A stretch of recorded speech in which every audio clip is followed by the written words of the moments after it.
Good to be with you again this morning on a cold winter's day. So, we've made it to week 3. We are plugging along on our sermon series that we've got for this year. And for quarter 1, just to remind ourselves where we're at, the topic series is on Follow Me, or on discipleship. And we started this in week 1 with the lesson of what is a disciple that Wade gave us. So as we looked at that, we looked at that there's no difference between being a Christian and being a disciple, that those are the same thing. We also talked about what belief is, that it's not just a conceptual idea, but belief means action. Last week, Ron gave us a good lesson on taking up your cross, and that's not an easy thing to do, that there's sacrifice in that. Today, that brings us to week 3, and we're going to be talking about leaving the nets behind. And then hopefully next week, Lord willing, Ron will give a lesson on cost and reward. So this week, we're going to look at the story of Simon Peter's conversion, and we're going to spend our time in Luke chapter 5. If you want to go ahead and open up your Bibles to Luke 5. I appreciate Cole reading the account out of Matthew. I picked Luke because I think it gives a little more context. It has a little bit more meat on the bone, and I think it gives us maybe a different way of looking at what happened to Peter in his life. So we're just going to walk through this story together and see if we can make a few application points this morning. So background, real quick. So again, this is at the very beginning of Jesus' ministry. This is before the 12 disciples. This is really before his name is really getting out there. And that's where we pick up our story here today. So in verses 1 through 3, we also get a little bit more of the context to this story. So Jesus was teaching by the lake of Gennesaret, and there's a group of people that start to kind of filter in and start listening to his teachings. And Jesus decides here that he needs to create a little distance for himself. So we don't really know why. Either everybody's kind of crowding in on his space, or maybe he just wanted people to be able to hear him better. A lot of times back then, they would, maybe get out in a boat just a little distance from shore, and they would use that water as a way to amplify their voice.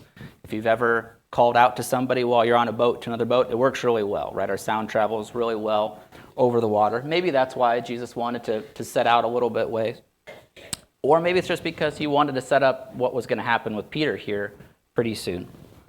So the fishermen here are washing their nets, and Jesus really interrupts Peter's work. He tells him, hey, let's get in a boat and let's put out just a short distance from shore here. So Jesus teaches from the boat for a little while. And verse 4 is where things start to really kind of get interesting. So after he's done preaching, Simon tells Peter, let's take the boat out into the deep water and to drop down your nets for a catch. So Peter's kind of replying back here like, we've worked hard all night. Like, we've been at this. Like, we didn't catch anything. Like, the fish are not biting, Lord. And he's telling him probably, I'm tired. Like, I've been fishing all night. I'm cleaning my nets here. Like, I'm really kind of just trying to pack this up, go home, call it for a day, and get some rest here. And I think it's interesting that God's timing is so different than ours. Jesus was going to change Peter's life here shortly, but the timing was when Peter was dirty and tired from working all night. Jesus didn't tell Peter, hey, go home, go get some rest, get yourself cleaned up, and then come back in the morning. I want to talk with you about something. When the Spirit leads us to do something in our lives, how many times does it seem like it's the worst timing? We tell God, hey, I got this going on. It's just a busy season of life for me right now. I mean, the kids, they got all this stuff going on. I got a thing at work going. It's really chaotic there. I got this project. Maybe I'm caring for a loved one that's sick. Like, I got to take care of them. We give all these reasons why now just isn't a good time for me, God. But when you kind of hear yourself say that and you kind of let those words out, you think about, that's kind of insulting when you think about that, right? Because we're really just kind of telling God, like, you really don't understand as much as I do, so let me help you out. Like, we talked about that this morning in the Bible class with Habakkuk, right? Like, he was doing the exact same thing. He was like, don't you know who these people are, God, that you want to use? Like, I have a better plan, or I don't think this plan is good. Like, we do that a lot in our lives, right? Like, we try to give counsel to God. That's not a good spot to be.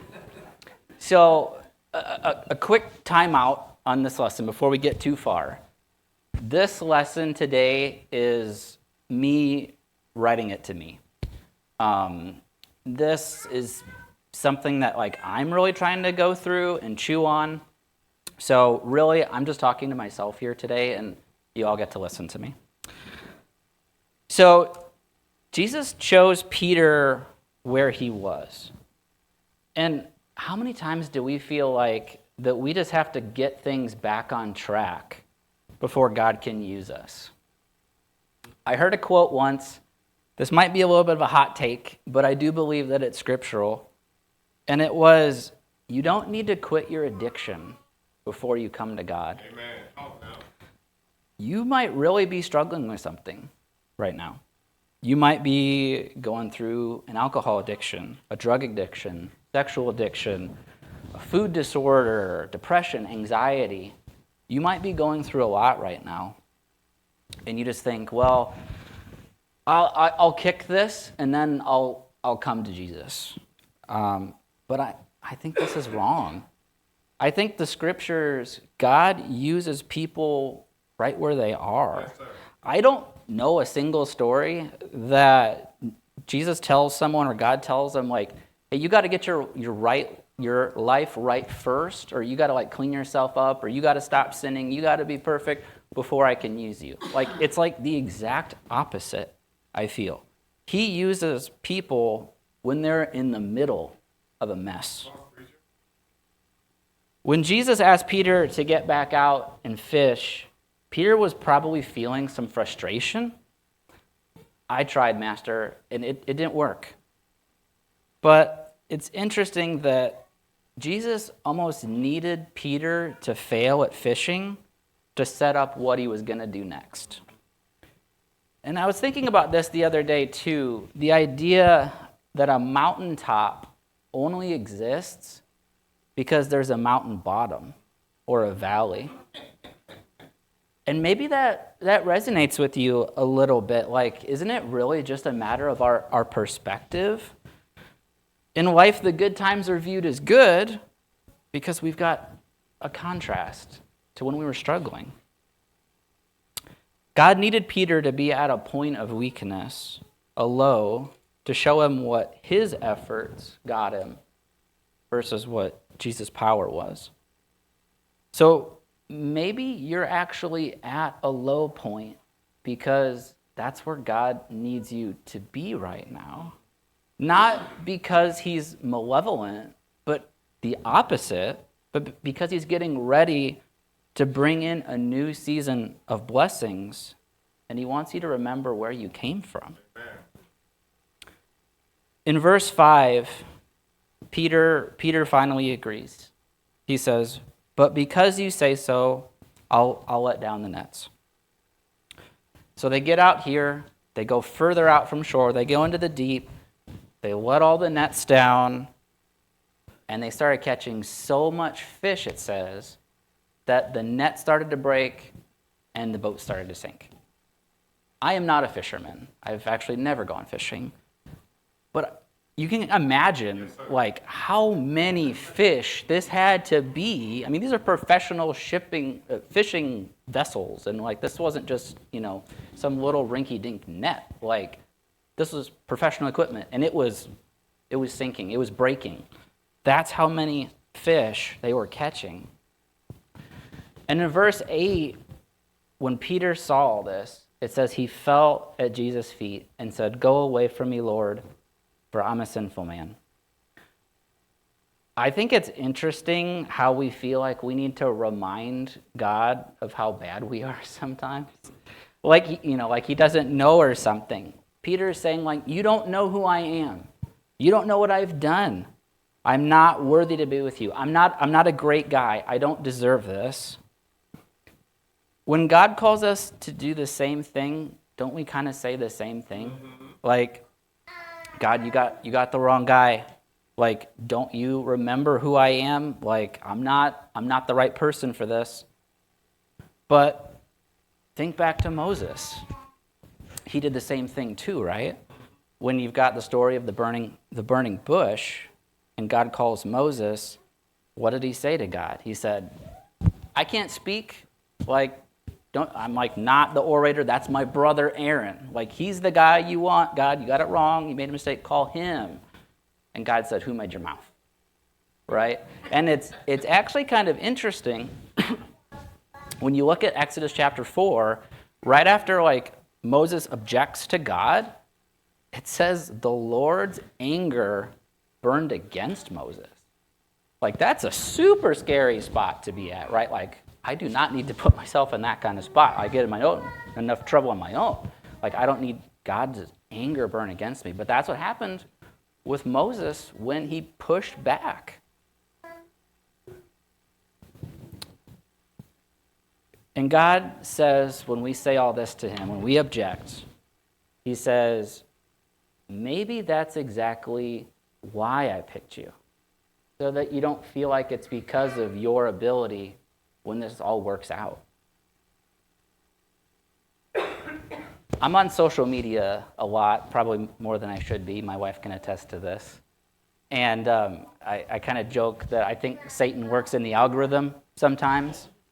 But I think God actually worked in the algorithm a little bit over the last couple weeks, because something came up on my feed that I thought was really interesting in scope of this lesson. And I wanted to share it with you because I think it fits so well. And the quote says this: God doesn't ask if you're capable. He simply asks, are you willing? So here's the question I want you to chew on. What do you feel like God is asking you to do? What do you feel like the Spirit is prompting you to do in your life? Are you willing? Or are you stuck in why you feel like you can't? In verse 10, it's interesting how the next words Jesus said to Peter are, "Don't be afraid. From now on, you will catch men." Don't be afraid, because isn't that kind of the next point that we're at after we try to reason with God why we shouldn't do something? Is then we feel we're in a bit of fear. Well, how is this going to work?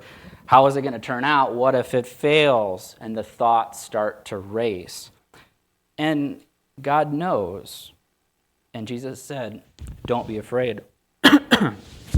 He understands. He wants to provide comfort. But that feeling of comfort has to move from comfort in our ability to a comfort in His ability. In Ron's lesson last week, he had a point that said the cross confronts comfortable Christianity. You get bonus points for all the alliteration you use there. And this point really resonates with me, and I think it resonated with a lot of us. Laverne even made a comment about it when he was doing the wrap-up about comfort, and how many of us struggle with that. And there was a lot of hands that were raised. So maybe you are kind of on this journey with me. I like comfort a lot. I even think it's kind of maybe an idol in my life, if I'm honest, sometimes.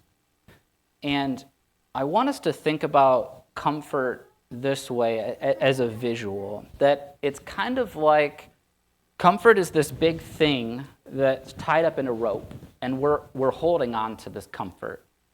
But then in the other hand, we're grasping trying to grab God's hand, but we're not reaching it because we're so tied to this comfort thing, whatever that is. And if we peel back that layer of comfort, or what does comfort mean? To me, when I think about that, it's really a matter of security. And then if I peel back security one more layer, what am I really talking about? What's that core? And it's trust.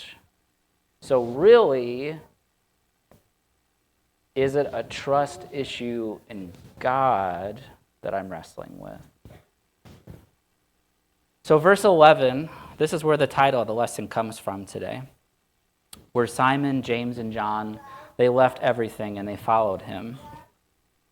Now, this is a really easy verse to read. Like, sometimes we just get cruising through Scripture and, like, we just read it, but we don't, like, stop to actually think what is happening here. So I want us to camp out on this for a moment and think about what this verse is really telling us, all the implications that it's really saying. Jesus is telling Peter to leave his profession behind. Like, that's a big deal, right? Like, how is he going to earn money? How is he going to provide for his family? We know that Peter is married because in a few more verses we see Jesus heal his sick mother-in-law. But the verse doesn't say, Peter said to Jesus, like, okay, let me think about this. Let me run it by my wife. I'll let you know tomorrow what I come up with. He doesn't ask, well, how am I going to take care of things? Am I going to be separated from her for a long time? There's just a lot of things to think about. Just, all the logistics of what Jesus just told Peter to do. And it's kind of interesting because when you think about it from that way, following God from an earthly perspective can feel really reckless at times. But we don't see Peter give any of these objections to Jesus. It just says they left everything and they followed him. So when you became a Christian, I want you to think about, what did you leave behind? Think about that person that you were before you claimed Jesus as your Lord. What were those activities, those habits, those addictions that you left behind? Some of those things were easy to leave behind, and some of them, some of it was the hardest thing you've ever done in your life. And we've got a wide variety of stories of people's backgrounds in this room. Yes, sir. Now, for some people, it's not a what you left behind, it's a who did you leave behind. And for some of us, that can be even harder. Jesus tells us in a few more chapters in Matthew, he didn't come to provide peace. He said, I'm bringing a sword. Like, I'm going to divide people against each other. Whether that's your friends, whether that's your family, whoever that's going to be. And for those of us that left relationships behind, that can cause a lot of pain. But there's a danger as time passes, because sometimes those things from our past, they start to slowly creep back into our lives. So maybe there's something here that you've given up, but you're trying to kind of rationalize it a little bit, but it's kind of creeping back in your life, but you know that it needs to go. Satan wants us to deal with that kind of stuff alone, but God doesn't want us to do that, and he doesn't expect us to do that. And each week when we do the wrap-up, you hear one of the guys come up and say, like, don't leave here if you've got a burden before you share it with somebody. And the reason why we say that is not to solve your problem for you. It's to simply walk alongside you as you're dealing with that. And this can be anybody here. Talk to anybody. Talk to me. Just find someone if you're walking through a time of struggle right now. So maybe you gave everything to God except for one thing. Maybe there's something that you're still holding on to that you need to give up. We talked about this with the rich young ruler last week, and what happened to him. You know, he came to Jesus and said, what do I need to do? I've done all these different things. And Jesus said, that's great. Well done. I need you to give of your wealth. And it said that he went away sorrowful because he was a really rich man. That was his one thing. And I think a lot of times in life, we tend to kind of to straddle that line a little bit. Like, God, I'm going to give you all this. I'm going to give you all this 99%, but I'm just going to hang on just to this one little bit. I'm just going to keep in my pocket for me. Think back again to that picture before, that grabbing onto the rope. What are you still holding on to? Romans chapter 6, verses 6 through 7 says, "For we know that our old self was crucified with him, so that the body of sin might be done away with, and that we should no longer be slaves to sin, because everyone who has died has been freed from sin." Sin has to be dealt away with. We can't just hold on to this one little bit. We can't just say, God, I'm giving you 99%. Like, that's good enough, right? It's not good enough. God is a jealous God. We read about that in the Old Testament.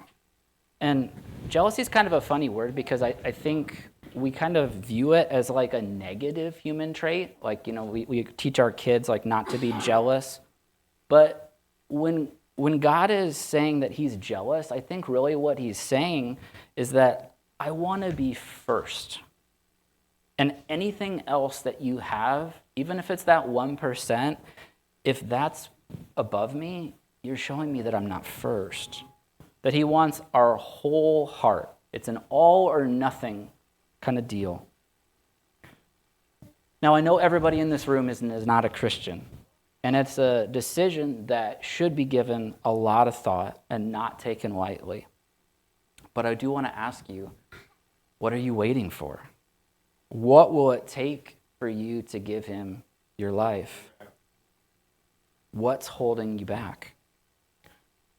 We started talking about this at the end of class on Wednesday night with the parable of the hidden treasure, that we can try to hold on to a lot of things. For some people, it's maybe pride or how other people might perceive me. Like, it may not look great, you know, if I follow God or if I say I'm a Christian, you know, maybe people will give me a hard time or maybe I'll, you know, get made fun of. Maybe it's we're taking comfort in our job or our investments or some financial comfort, our pension, Social Security. Maybe it's just the pleasures of life, not sinful stuff, but just chasing what makes me feel good, luxury, entertainment. Maybe it's those sinful habits that give short-term pleasure. Maybe it's control. That's a hard one for me. Like, I struggle with that one, that feeling of trying to be in control of things.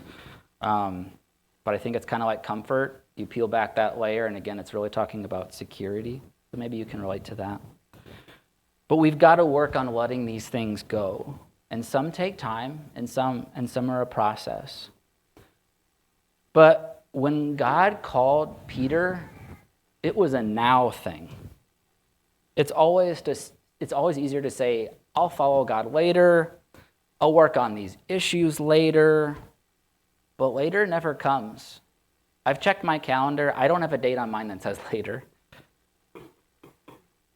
Sometimes urgency is a good thing. Not because it's a rush decision, but because urgency leads us to action. Peter had urgency. He had action. We see that immediately he followed Jesus. Also, when Jesus called him to walk on the water, immediately he got out of the boat. Peter was a guy of action, right? That was not his struggle. Peter had courage. And maybe that's what you need today. Maybe today you need a little bit of courage or a little bit of encouragement. Encouragement to know that you're not alone, that there's a God and that there's a people that care about you. So as we wrap this up, we've talked a lot today, and I've asked a lot of reflective questions, which for my lessons is nothing new. But I think that's one of the reasons that we gather, that Jesus wants us to gather together, is we pull ourselves out of our weekly habits that we're in, and it gives us a time to step back and to reflect and refocus on our lives. Take that look in the mirror and reflect on what things need to change. So the final question I'll leave you with is, are you ready to leave the nets behind? Let us stand and sing the final song.